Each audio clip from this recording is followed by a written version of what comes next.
ठाकरे गटाचे जनसंपर्क प्रमुख आणि प्रवक्ते हर्षल प्रधानांचं व्हॉट्सअॅप हॅक करून पैशांची मागणी। कोणत्याही मेसेज किंवा कॉलला रिप्लाय देऊ नका, प्रधान यांचं आवाहन।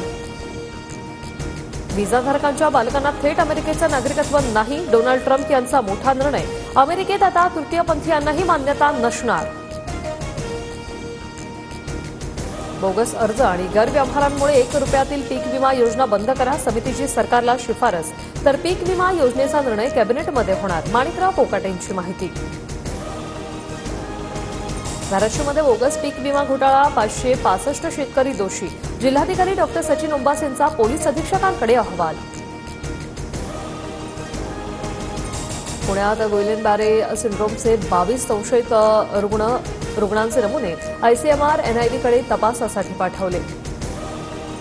बीडमध्ये मुलीचा मृत्यू एचआयव्ही झाल्याच्या अफवेमुळे वाळीत टाकल्याचा कुटुंबियांचा आरोप, तर मुलीला ब्रेन ट्यूमर झाल्यानं उपचार सुरू होते, डॉक्टरांनी आरोप फेटाळले।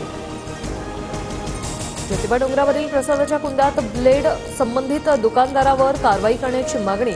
डोंगरांवरील दुकानांची चौकशी करे, मुश्रीफांची प्रतिक्रिया।